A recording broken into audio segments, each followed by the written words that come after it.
Hello viewers, welcome to Sayan Tech Tamil channel. இந்த video நீங்கள் முழுமையாக பார்க்குறதால இன்டர்நெட் தொடர்பான நியூ அப்டேட்டை உங்களுக்கு பெற்றுக்கொள்ள முடியும். அதாவது 4G நெட்வொர்க்னா என்ன, 5G நெட்வொர்க்னா என்னங்கிறத தெளிவாக எக்ஸ்பிளைன் பண்ணியிருக்கேன். அதுக்கடுத்து பார்த்தீங்கன்னா 4Gக்கும் 5Gக்கும் என்ன டிஃப்ரெண்ட் இருக்குங்கிறதையே எக்ஸ்பிளைன் பண்ணியிருக்கேன். ஸோ 5G நம்ம இலங்கைக்கு எப்போ வரப்போகுது, எவ்வளோ காலமாக போகுது அப்படிங்கிறதையும் நான் சொல்லியிருக்கேன். அதையும் தாண்டி 5G யூஸ் பண்ணுறதுனால நம்மளுக்கு ஏதாவது ஆபத்தான விஷயங்கள் இருக்கா, ஸோ 5G நெட்வொர்க்கை எப்படி டெவலப் பண்ணியிருக்காங்க, அதில் என்ன மாதிரி டெக்னாலஜி யூஸ் பண்ணியிருக்காங்கிற நிறைய தகவலை உங்களோட ஷேர் பண்ணியிருக்கேன்.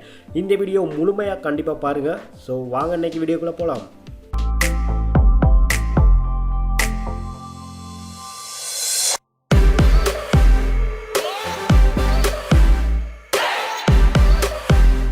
ஸோ இப்போ ஏன் 5Gயை பற்றி நம்ம தெரிஞ்சுக்கணும் அப்படின்னு நீங்கள் நினச்சிங்கன்னா கண்டிப்பாக தெரிஞ்சு தான் ஆகணும். ஏன்னா 5G அப்படிங்கிறது நிறைய கண்ட்ரியில் யூஸ் பண்ணிக்கிருக்க ஒரு நெட்வொர்க்கை மாறிக்கிட்டு இருக்குது. அதையும் தாண்டி இன்றைக்கி பார்த்தீங்கன்னா ஸ்ரீலங்காவுக்கும் 5G மொபைல் ஃபோன்ஸ் நிறையவே இன்றைக்கி ரிலீஸ் பண்ணிக்கிட்டு இருக்காங்க.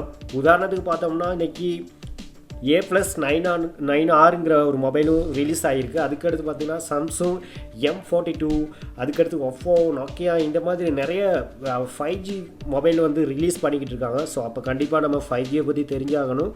ஏன்னா ஃப்யூச்சரில் நம்ம யூஸ் பண்ண போகிற ஒரு மிகப்பெரிய டெக்னாலஜியாக இது மாறப்போகுது. நம்ம கண்டிப்பாக 5Gயை பற்றி பார்க்குறதுக்கு முன்னாடி 4Gனா என்னன்னு தெரிஞ்சுக்கணும் இல்லையா? ஏன்னா நிறைய பேருக்கு 4G நெட்வொர்க்னா என்ன, 4Gன்னு சொல்லிக்கிட்டு இருக்குமே தவிர 4G என்ன மாதிரியான டெக்னாலஜி எதுக்காக கொண்டு வரப்பட்டுச்சு அப்படின்னு கேட்டோம்னா அதுக்கு ஆன்சர் நிறைய பேருக்கு தெரியாமல் தான் இருக்குது. ஸோ 4G நெட்வொர்க் எதுக்காக உருவாக்கப்பட்டுச்சு அப்படின்னா, இப்போது 3G நெட்வொர்க் இருக்கும்போது நிறைய விஷயங்களை நம்மளுக்கு ஷேர் பண்ண முடியாது. ஏன்னா அந்த நெட்வொர்க் வந்து பார்த்திங்கன்னா ரொம்ப ஸ்லோவாக இருக்கும். ஸோ 4G அப்படிங்கிறது இன்டர்நெட்டோட ஸ்பீடை அதிகரிக்கிறதுக்கும் நிறைய அப்ளிகேஷன்ஸை டெவலப் பண்ணுறதுக்கும் ஒரு மிகப்பெரிய காரணமாக இருந்துச்சு. ஸோ ஸ்மார்ட் ஃபோன் அப்படிங்கிறத நிறைய பேர் அதுக்கு பிறகு தான் யூஸ் பண்ணோம். இதை குறிப்பாக சொல்லி ஆகணும். இன்றைக்கி நிறைய பேர் ஸ்மார்ட் ஃபோன் யூஸ் பண்ணுறதுக்கு இந்த 4G நெட்வொர்க் தான் ரொம்ப காரணம். ஸோ 4Gயோட ஸ்பெஷல் அப்படின்னு பார்த்தோம்னா இன்டர்நெட்டில் ஒரு விஷயத்தை டவுன்லோட் பண்ணுறதுக்கு குறைஞ்ச டைமே எடுத்துக்கிச்சு. ஸோ அதையும் தாண்டி பார்த்தீங்கன்னா நம்ம வீடியோ கால் பண்ணுறதுக்கும் இந்த 4G தான் நம்மளுக்கு யூஸ்ஃபுல்லாக இருந்துக்கிட்டு இருக்குது. ஸோ 4Gக்கு அடுத்து பார்த்தோம்னா நம்ம சாஃப்ட்வேரோட டெவலப்மெண்ட் எல்லாமே இந்த 4Gனால தான் இன்றைக்கி அதிகரிச்சுக்கிட்டு இருக்குன்னு சொல்லலாம். ஸோ 4G யூஸ் பண்ண பிறகு தான் அப்ளிகேஷன்ஸ் நிறைய டெவலப் ஆகுச்சுன்னு சொல்லலாம். 4Gயோட ஸ்பீடை பார்த்தோம்னா 10 Mbps-லேருந்து 20 Mbps வரைக்கும் யூஸ் பண்ணியிருக்காங்க. ஸோ நம்மளுக்கு அவ்வளோ கிடைக்குதா அப்படின்னா கண்டிப்பாக இல்லை அப்படின்னு தான் சொல்லணும். ஸோ இப்போ நம்ம 4Gக்கும் 5Gக்கும் என்ன டிஃப்ரெண்ட் இருக்குது அப்படின்னு பார்க்கலாம். ஸோ 5G எதுக்கு கொண்டு வந்தாங்க, இப்போ 5G எதுக்காக உருவாக்கப்பட்டுச்சு? ஸோ 5Gயோட அட்வான்டேஜ் பார்த்தோம்னா 5G அப்படிங்கிறது 4Gயோட கண்டிப்பாக அதிகமான ஸ்பீடாக இருக்க போகுது. ஸோ எவ்வளோ அப்படின்னு பார்த்தோம்னா 100 Mbps வரைக்கும் இதை இன்க்ரீஸ் பண்ணியிருக்காங்க. ஸோ ரொம்பவே அட்வான்டேஜ்னு சொல்லலாம். ஸோ 5G கொண்டு வந்ததுக்கு மிகப்பெரிய காரணம் என்ன அப்படின்னா ஃப்யூச்சரில் நிறைய ஐஓடி டிவைசஸ் தான் நிறைய யூஸ் பண்ண போகிறோம்.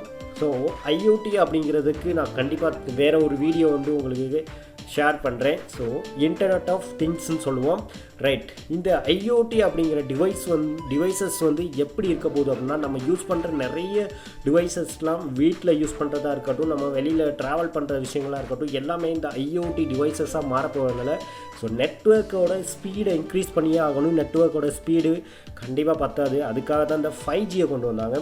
5G அப்படிங்கும்போது அதில் வந்து என்ன மாதிரி டெக்னாலஜி யூஸ் பண்ணியிருக்காங்கன்னா அதில் வந்து ரேடியோ வேவ்ஸ் வந்து அதிகமாக இருக்கும். ஸோ அதே மாதிரி பார்த்தீங்கன்னா ரேடியோ வேவ்ஸ் வந்து குறிப்பிட்ட ஒரு தகவலை அனுப்புகிறோன்னா அந்த தகவல் வந்து எங்கே அனுப்புனமோ அந்த டிவைஸை நோக்கி மட்டும்தான் போகும். ஸோ அதை தாண்டி பார்த்தோம்னா ஒரு சிட்டியில் வந்து ஒரு டவர் இருந்து சரி வராது. இப்போ 4G நெட்வொர்க்கில் பார்த்தீங்கன்னா ஒரு சிட்டியில் ஒரு டவர் இருந்தால் போதும். ஸோ சிக்னல் ஸ்டேஷன் வந்து ஒன்று இருந்தால் போதும் அப்படிங்கிற மாதிரி தான் இப்போ ஒர்க் பண்ணியிருக்கு. அதோட தாண்டி 4Gயில் ஒரு இடத்துல 100 டிவைசஸ்க்கு வந்து ட்ரான்ஸ்ஃபர் ஆகும். ஸோ 100 டிவைசஸ்க்கு ட்ரான்ஸ்ஃபர் ஆகுறது தான் அந்த 4Gயோட ஒர்க்கு. ஆனால் அந்த 5G அப்படின்னு பார்த்தோம்னா ஒரு டேட்டா சென்டர் மட்டும் இருந்தால் பத்தாது. ஏன்னா அதுக்கு டேட்டா சென்டரும் இருக்கணும். ஸ்பீடு அதிகமாக அந்த 5G இருக்கிறதுனால ஸோ அது வந்து குறிப்பிட்ட ஒரு தூரத்துக்கு தான் ஸ்பீட் ஆகும். அப்போது என்ன பண்ணுறாங்க அப்படின்னா நிறைய டேட்டா ஆண்டெனாஸை வந்து ஃபிக்ஸ் பண்ணுறாங்க. ஸோ அது எவ்வளோ பெருசாக இருக்கும் அப்படின்னா இப்போ இருக்க 4G நெட்வொர்க்குள்ள டவர் மாதிரிலாம் பெருசாக இருக்காதுங்க. ரொம்ப சின்னதாக நம்மளோட வீட்டில் வாங்கி ஃபிக்ஸ் பண்ணுற அளவுக்கு ரொம்ப குட்டியாக தான் இருக்க போகுது. ஸோ அப்படி இருக்கும்போது அதோட ஸ்பீடு வந்து அதிகமாக இருக்கும்.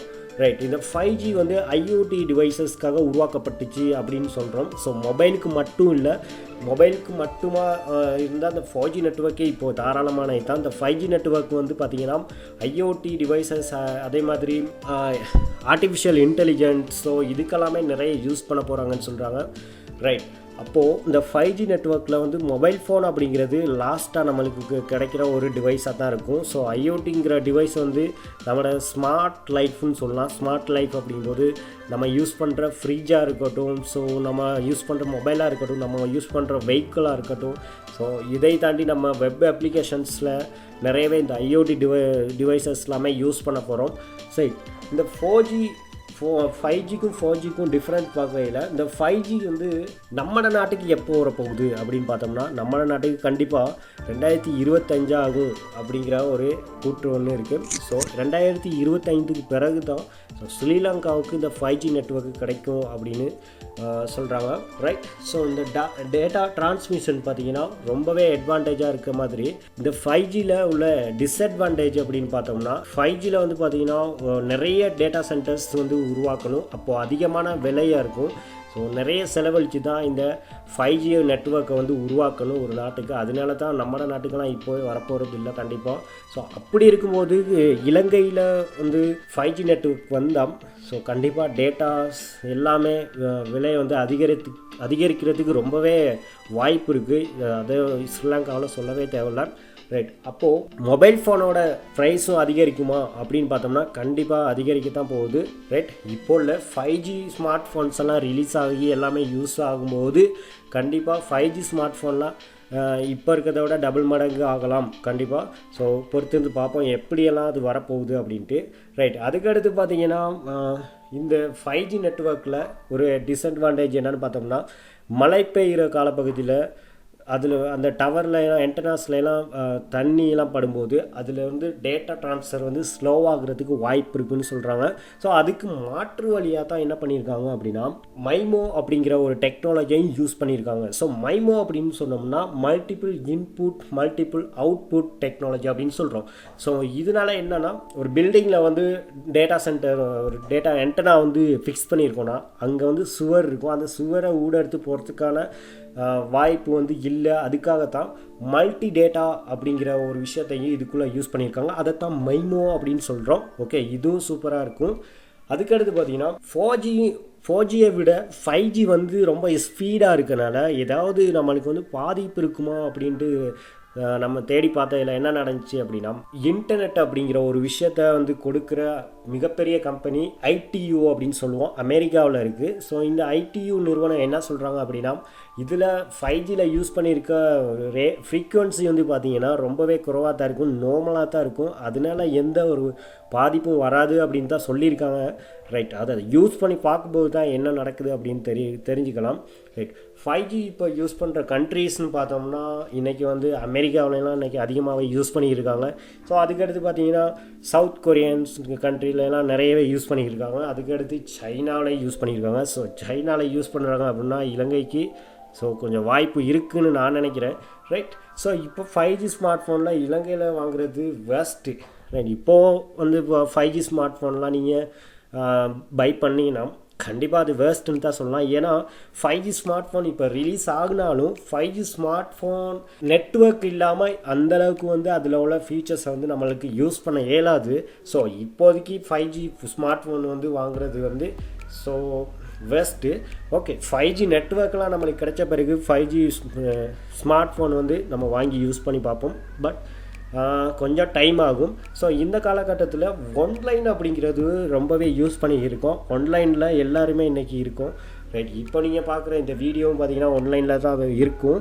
ரைட், அப்போது ஒன்லைன்லேயே எல்லோரும் இருக்கும்போது ஸோ இந்த ரேடியோ ஃப்ரீக்வன்சி அப்படிங்கிறது வந்து நம்மளுக்கு ரொம்பவே எஃபெக்ட் பண்ணலாம். ஸோ இது நான் ஒரு தனிப்பட்ட ஒரு கருத்தாக உங்களுக்கு சொல்ல விரும்புகிறேன். ஏன்னா ஸோ இன்றைக்கி சின்னாக்கள்லேருந்து பெரியாக்கள் வரைக்கும் பார்த்தோம்னா இன்டர்நெட் அப்படிங்கிற ஒரு ஆப்ஷனை யூஸ் பண்ணாமல் இல்லை, காலையிலேருந்து நைட் தூங்க போகிறது வரைக்குமே இன்டர்நெட்டை யூஸ் பண்ணியிருக்கோம். ஸோ அப்படி இருக்கும்போது அதில் உள்ள ரேடியோ ஃப்ரீக்வன்சி வந்து நம்மளுக்கு ஏதாவது பாதிப்பு ஏற்படுத்துதா அப்படின்னா கண்டிப்பாக சின்ன அளவாவது நம்மளுக்கு எஃபெக்ட் ஒன்று இருக்குது. ஸோ அதுலேருந்து நம்மளை வந்து பாதுகாக்கிறதுக்கு ஒரு முக்கியமான ஒரு ஆப்ஷனை நான் சொல்கிறேன். அதிகமான டைமில் வந்து மொபைல் ஃபோன் இன்டர்நெட்டை யூஸ் பண்ணுறதை தவிர்த்து தேவையான டைமில் வந்து யூஸ் பண்ணிக்கிங்க.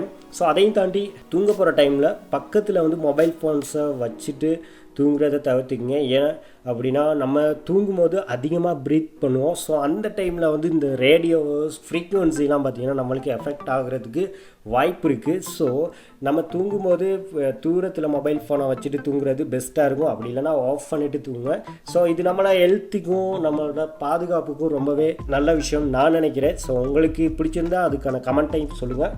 இந்த வீடியோவில் 4G 5G நெட்வொர்க்னா என்ன, 5G நெட்வொர்க் எப்படியெல்லாம் இருக்குது, ஸோ 5Gயோட அட்வான்டேஜ் என்ன, டிஸ்அட்வான்டேஜ் என்ன, ஸோ அதையும் தாண்டி 4G நெட்வொர்க்கும் 5G நெட்வொர்க்கும் டிஃப்ரெண்ட் என்னங்கிறத உங்களுக்கு தெளிவாக எக்ஸ்பிளைன் பண்ணியிருக்கேன்.